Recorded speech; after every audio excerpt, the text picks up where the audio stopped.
Good morning everyone, welcome to civil services study. 29 March हो गई आज 2021। ठीक है, सभी को हैप्पी होली। पहले तो सोशल डिस्टेंसिंग मेंटेन करिएगा, कोविड-19 के केस बढ़ रहे हैं। चलिए स्टार्ट करते हैं। इस टेस्ट सीरीज़ की प्लेलिस्ट का लिंक आपको डिस्क्रिप्शन बॉक्स में मिल जाएगा, वहाँ पर आप टेस्ट नंबर 1 से लेकर इस टेस्ट तक पहुँच सकते हो। सब्सक्राइब कर सकते हो सिविल सर्विसेज स्टडी चैनल को। लेटेस्ट वीडियो नोटिफिकेशन पाने के लिए बेल आइकन को प्रेस कर दीजिएगा। तो क्वेश्चन नंबर 1 पर आ जाइए। 18 फरवरी 2021 को इसरो के द्वारा प्रक्षेपण वाहन PSLV C-51 द्वारा प्रक्षेपित 19 उपग्रहों में किस उपग्रह केंद्र द्वारा प्रधानमंत्री नरेंद्र मोदी की तस्वीर और भगवद गीता का एक सुरक्षित डिजिटल कार्ड प्रारूप अंतरिक्ष में भेजा गया? कहाँ से भेजा गया है बताइए? सतीश धवन उपग्रह से। ठीक है, option number A Satish Dhawan उपग्रह केंद्र। तो 28 फरवरी 2021 को इसरो द्वारा प्रक्षेपण वाहन PSLV C-51 द्वारा प्रक्षेपित 19 उपग्रहों में सतीश धवन अंतरिक्ष केंद्र द्वारा प्रधानमंत्री नरेंद्र मोदी की तस्वीर और भगवद गीता का एक डिजिटल कार्ड प्रारूप अंतरिक्ष में भेजा गया। क्वेश्चन नंबर 2 पर आ जाइए। असम के मुख्यमंत्री सर्बानंद सोनोवाल ने 21 फरवरी 2021 को असम के किस जिले में पूर्वी भारत का पहला कौशल विश्वविद्यालय की नींव रखी? पूर्वी भारत का पहला कौशल विश्वविद्यालय अगर राज्य में पूछा जाए तो असम में है, और असम का अगर डिस्ट्रिक्ट पूछ लिया जाए तो दरजांग जिला, ऑप्शन नंबर ए। तो असम के मुख्यमंत्री सर्बानंद सोनोवाल ने 21 फरवरी 2021 को असम के दरजांग जिले में पूर्वी भारत का पहला कौशल विश्वविद्यालय की नींव रखी है। क्वेश्चन नंबर 4 पर आ जाइए। निम्नलिखित में से देश का पहला कोरोना मुक्त केंद्र शासित प्रदेश फरवरी 2021 में कौन सा बना है? बताइए कौन सा है भारत का पहला केंद्र शासित प्रदेश जो कोरोना से मुक्त हो चुका है? लक्षद्वीप या अंडमान निकोबार? अंडमान निकोबार द्वीप समूह, ऑप्शन नंबर ए। ठीक है, अब इसका एक कारण ये भी है कि ट्रेन तो जाती नहीं है यहाँ पे, ना सड़क जाती है, तो उड़ के जाओगे या जहाज़ से जाओगे पानी वाले। तो देश का पहला कोरोना मुक्त केंद्र शासित प्रदेश फरवरी 2021 में अंडमान निकोबार द्वीप समूह बना है। क्वेश्चन नंबर 5 पर आ जाइए। वह राज्य या केंद्र शासित प्रदेश जिसने कोंकणी भाषा के संरक्षण के लिए हाल ही में कोंकणी अकादमी की स्थापना की है, कौन है वो? कोंकणी जो कि गोवा की राजभाषा है, दिल्ली ने ऐसा किया है, ऑप्शन नंबर ए। तो हाल ही में दिल्ली ने कोंकणी भाषा के संरक्षण हेतु कोंकणी अकादमी की स्थापना की है। क्वेश्चन नंबर 6 पर आ जाइए। कोरोना में शहीद हुए योद्धाओं को सम्मानित करने के लिए किस राज्य ने हाल ही में स्मारक बनाने का निर्णय लिया है? कौन है वो राज्य? वो है उड़ीसा, ऑप्शन नंबर डी। तो कोरोना में शहीद हुए योद्धाओं को सम्मानित करने के लिए उड़ीसा सरकार उनका स्मारक बनाएगी। क्वेश्चन नंबर 7 पर आ जाइए। निम्नलिखित कथनों पर विचार करना है। दो स्टेटमेंट है यहाँ पर, बताने के इनमें से कौन सा करेक्ट होगा।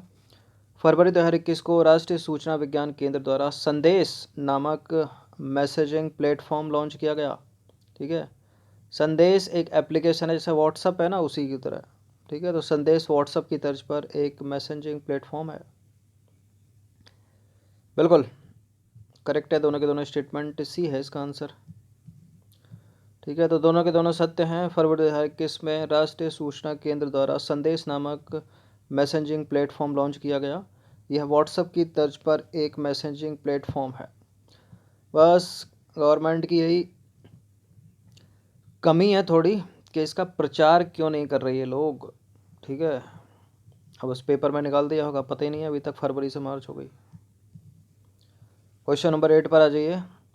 देश के पहले डिजिटल विश्वविद्यालय university of digital sciences innovation and technology का उद्घाटन 20 फरवरी 2021 को कहाँ पर किया गया? बताइए। पहला है देश का डिजिटल विश्वविद्यालय, इसलिए इम्पोर्टेंट है। University of digital sciences innovation and technology का उद्घाटन कहाँ किया गया है?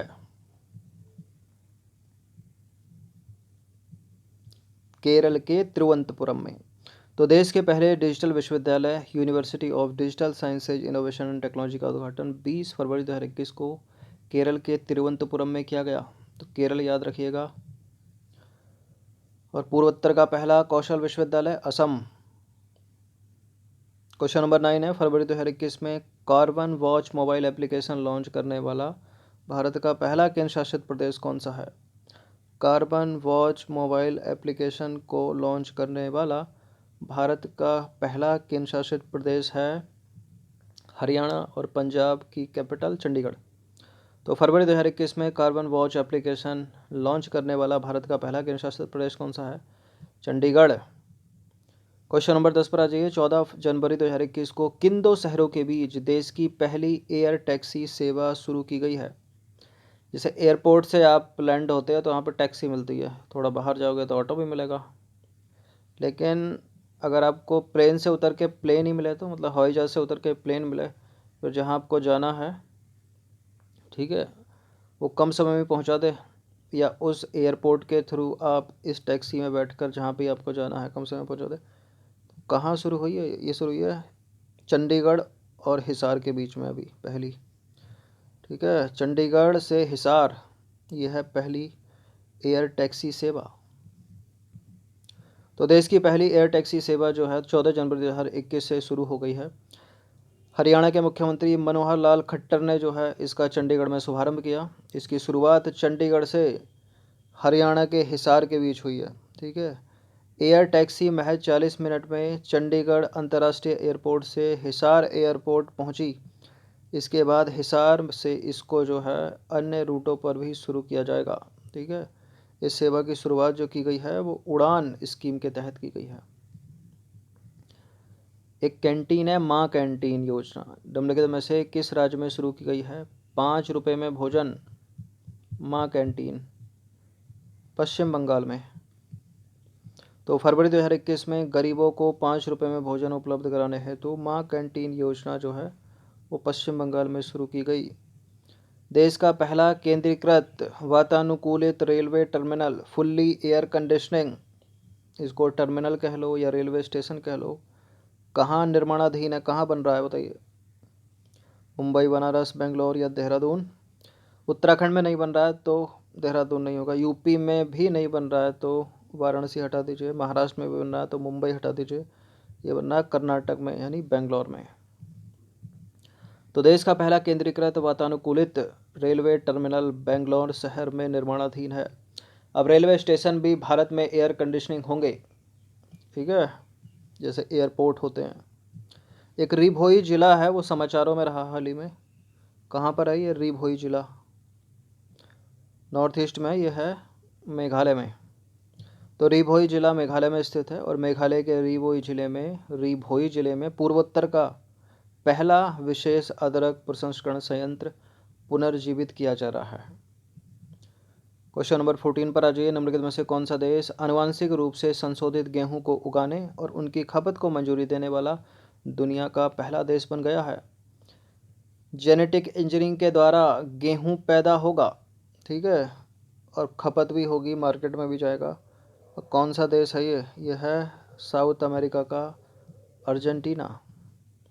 तो अर्जेंटीना 9 अक्टूबर 2020 को आनुवांशिक रूप से संशोधित गेहूं को उगाने और उनकी खपत को मंजूरी देने वाला दुनिया का पहला देश बन गया है। इम्पोर्टेंट है अर्जेंटीना, और गेहूं से रिलेटेड प्रश्न है तो पूछा जा सकता है। क्वेश्चन नंबर 15 पर आ जाइए। हम अपने देश में व्यक्ति का वेरिफिकेशन कैसे करते हैं? वोटर आईडी कार्ड से। अब तो नेशनल कर दिया है, आधार कार्ड या पैन कार्ड, ठीक है, आधार ही चल रहा है फिलहाल सभी के लिए।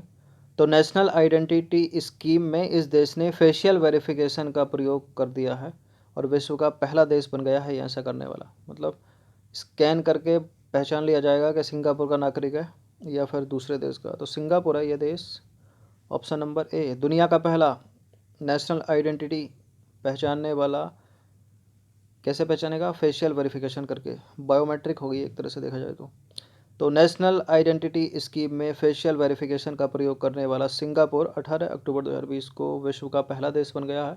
और सिंगापुर सरकार के अनुसार बायोमेट्रिक जांच से देश के लोगों को प्राइवेट और सरकारी दोनों तरह की सुविधा उपलब्ध होगी या सुरक्षित सुविधा मिलेगी, ऐसा सिंगापुर का मानना है। तो ये 15 प्रश्न थे, इनकी प्रैक्टिस एक बार कर लीजिएगा, ठीक है। सी सेट जरूरी है यूपी पीसीएस का, 2 टेस्ट पढ़ गए हैं सी सेट की भी प्रैक्टिस करते रहिए। ठीक है, कुछ रीजनिंग हिंदी तक के 20 प्रश्न आते हैं उसमें, अंग्रेजी 15-16 प्रश्न आते हैं और 20 प्रश्न उसमें रहते हैं रीजनिंग के, 20 प्रश्न कम से कम रहते हैं मैथ के। तो 20, 40, 60, 70, 75 और 25 प्रश्न रहते हैं दूसरे वाले, अगर पेपर आपने देखा होगा तो। चलिए